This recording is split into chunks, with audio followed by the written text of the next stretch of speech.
ဖဖေပြန်လာပြီ ဖဖေလာပါဖဖ ဟော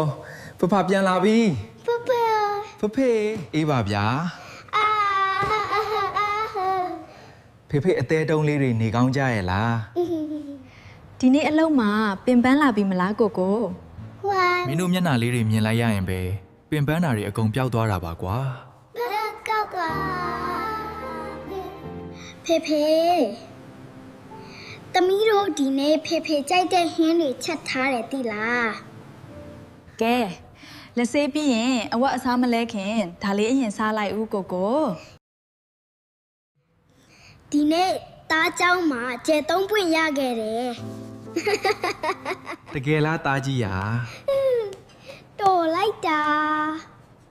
ဖေဖေဂုံယူတယ်ဗျာ လိမ့်ပါတယ်ကလေးတို့ ဖြက်ဖြက်ချင်းတဲ့နော်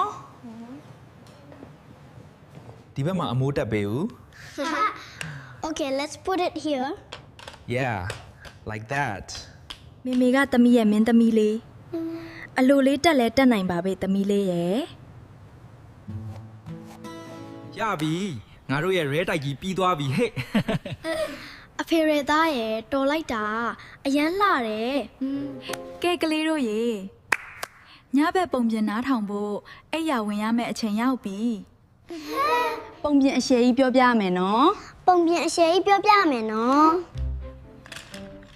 ဒီနေ့ဖဖပုံပြင်ပြောပြရမယ့်အလှက် Okay dear, what story do you want today? ဟိုးရှေးရှေးတုန်းကအရန်ရဲရင်နဲ့မင်းသားလေးတစ်ပါးရှိတဲ့ Yeah. အဲ့ဒီမင်းသားလေးဟာတိုင်းပြည်ကိုအေးချမ်းအောင်လှုပ်ဆောင်ပေးခဲ့ပြီးကွမ်းလိုက်ပါဖေဖေအသေးလေးတွေ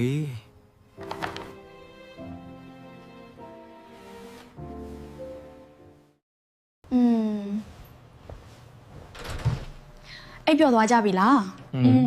အိပ်ပျော်သွားပြီ ဒီနေ့တစ်နေ့လုံးကလေးတွေကိုထိန်းရတာပင်ပန်းနေပြီမလား မှန်ပါ ကျေးဇူးတင်ပါတယ်မိမရဲ့ မပင်ပန်းပါဘူးကိုကိုရဲ့ကိုကိုလည်းမိသားစုအတွက်စူးစမ်းပေးလို့ကျေးဇူးတင်ပါတယ် ကျေးဇူးတင်ပါတယ်ချစ်အိမ်ဆိုတာဒီလိုနှွေးထွေးမှုမျိုးရှိနေသေးရဲ့